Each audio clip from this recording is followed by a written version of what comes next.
लीजिएगा। मैं इसमें बहुत ही जो है ना, मैं समझता हूँ कि काफ़ी कंफ्यूजिंग है, तो इसलिए कुछ टर्म्स मैंने इसमें ऐड करके इसको क्लैरिफाई करने की कोशिश की है। और वो कुछ इस तरह से, अब ये देखिए 100 VA 120/12 वोल्ट ट्रांसफार्मर। अब इसके साथ मैंने लिख दिया कि ये एक्चुअली टू एंडिंग ट्रांसफार्मर की बात कर रहा है।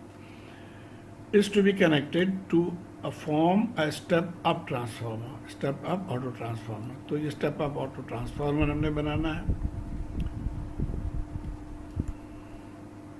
तो ये देखिए, ये नॉर्मल टू एंडिंग ट्रांसफार्मर हो गया जिसका इनपुट 120 है और जिसके आउटपुट 12 वोल्ट है और इसकी रेटिंग 100 VA है।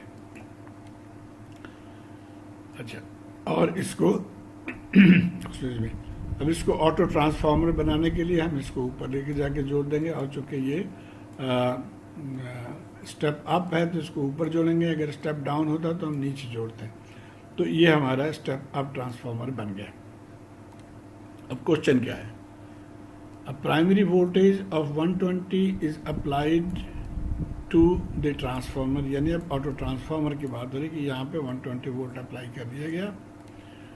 पूछ ये रहा है कि what is the secondary voltage of the transformer, यानी ऑटो ट्रांसफार्मर के सेकेंडरी वोल्टेज जो कि VH है वो क्या है। उसके बाद सेकंड पार्ट है what is the maximum volt ampere rating in this mode of operation. तो जैसे हमने पिछले सवाल में देखा वोल्ट एम्पेयर हमने मालूम किया, तो यहाँ पे भी हम KVA मालूम कर लेंगे।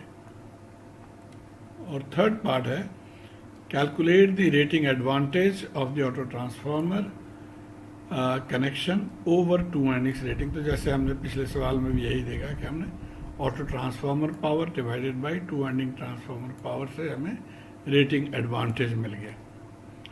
तो आइए अब चलते हैं सवाल की तरफ।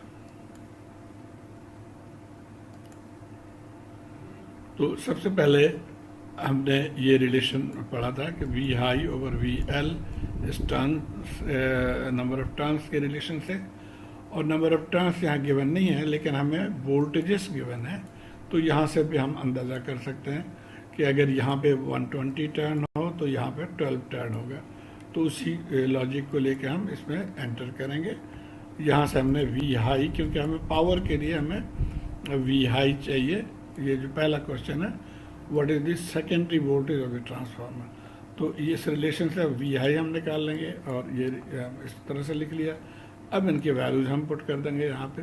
तो NSC जैसे यहाँ पे अब देखिए ये सेकेंडरी या ये यहाँ पे NSC है 12, तो 12 आ गया। प्राइमरी 120 डिवाइडेड बाय 120 और मल्टीप्लाइड बाय VL 120, तो सेकेंडरी वोल्टेज 132 वोल्ट यहाँ पे आ जाएगा।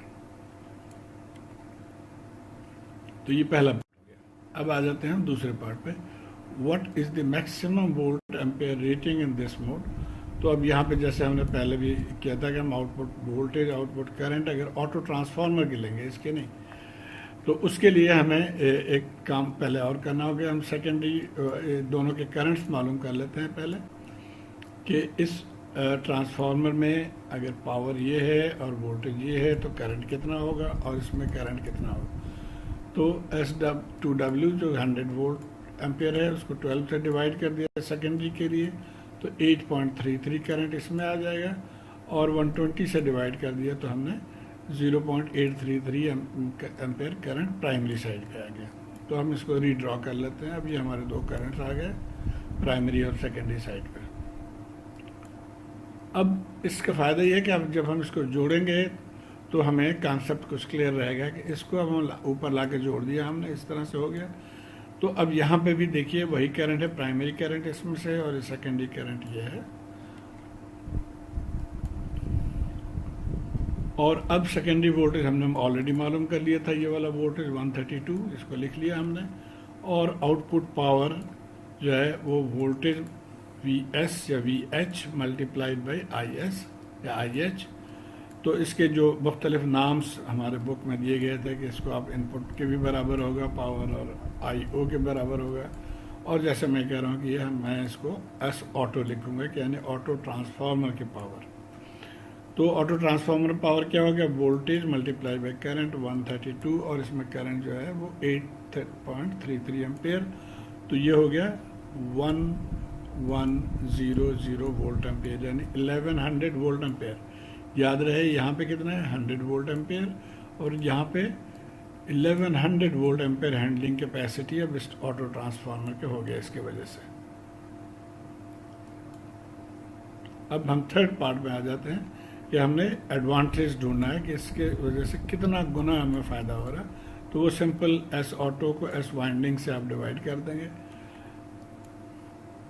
तो S auto divided by S two winding, S auto हमने निकाल लिया था 1100 और एस टू वाइंडिंग जो है यहाँ से वो 100 वोल्ट एम्पेयर।